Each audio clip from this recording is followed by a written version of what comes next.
a neat, reasonable relationship with the language in the choral music. I find it very, very important. Tu auzi skaru, tu cepuri, really like spoken language. Yeah? Here we go. Because our art form is, of course, it has this duality with it. You know, we are dealing with music, we are dealing with sound, but we are also dealing with text, like 95% of the time.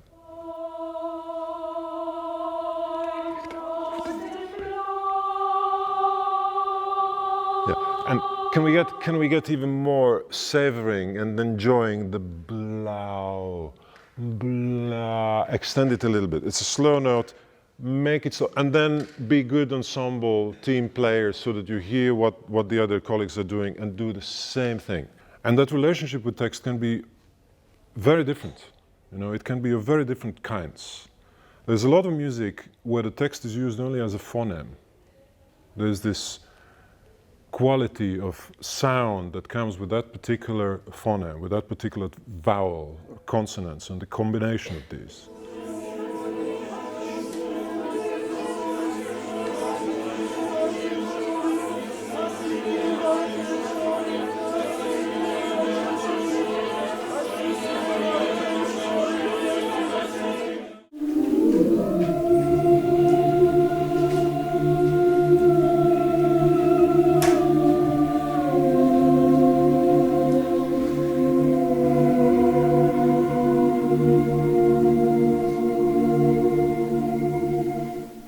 And then there is this, you know, early madrigalistic approach where actually the music is a servant of the text.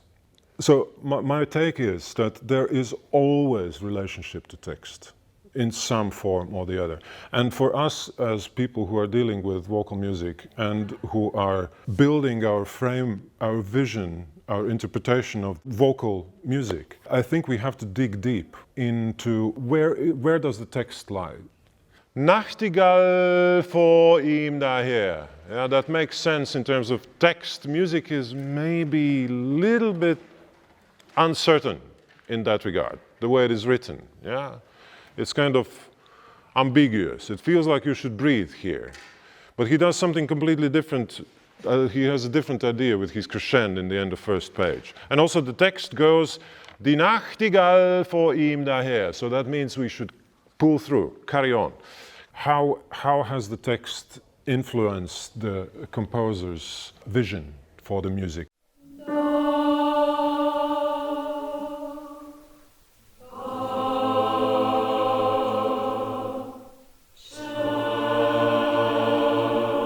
Where is the composer in the relation with that text? Is it only the first impulse for imagination and then there can be a complete destruction of the text? There can be also a very conflicting relation to the text. There might be composers who would specifically work kind of against the obvious message of the text. And then, of course, there are so many composers who are like perfectly aligned. If you think of Bach and then all the generations of composers afterwards, who would then so well, so precisely and organically translate the textual qualities, the qualities of the text into musical fabric. In all very little nuances, the articulation, the phrase, the coloring, all the million little things that we do when we speak that are sometimes very difficult to even explain technically. As far as this is humanly possible, I think it's important to at least try to identify with the composer. Try to like deeply understand why is he doing it. And the composer has got some messages for you here. That schwanger is diminuendo, and then there's an accent. Yeah? And we rather do that, exactly the way it is written. Can we start from the octave? Sein Schwert. But we still do it on na na na. 2, and.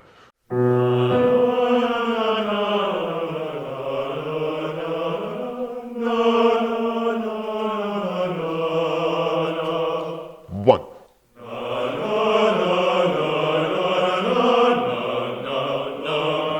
Yes. Very good. It sounds fantastic. Imagine if you talk to Bach like a friend, and you think, why is that gesture? And why is that repetition, for instance? Why would that be relevant? Why do you do that? And try to find a good answer. Try this and try that and try like humanly. Not only technically, but as a human being. Tenors, can we experiment a little bit and we sing our gliss with gradually opening the M into A. Not ma, but ma, like this. Now we can maybe experiment with poco portament. Not ha. Add this much flexible portament to what you're doing.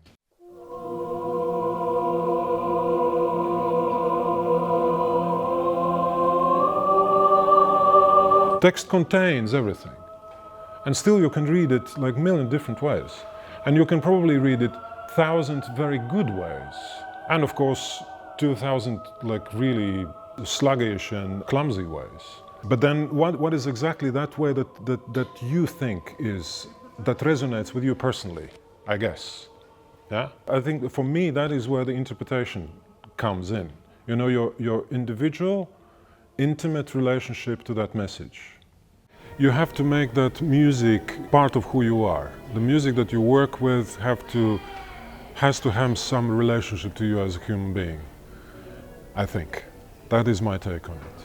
That's very important. But it has to be something that has some resonating quality within yourself as a human being. Top page 2, just the basis, na, super legato. And then obviously accentuation and everything else that you have later in the text.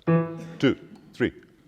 Try to figure where in that musical sentence, where is the important syllable or word in the musical sentence.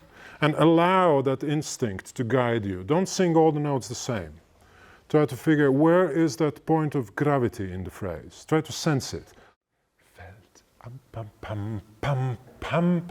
All the properties of music, all the expression, everything. Not formal. One. Fällt ein Flug, ein Vögel. You sing absolutely beautiful, and the sound is great, and you have really incredible voices. I'm just sitting here amazed all the time. What we could add to it is particularities. You know, to give individual impulse to every gesture that we do. Don't do things abstractly. How can we squeeze out the maximum speciality of that legat? That's a bit what I hear in the second system. But what if we go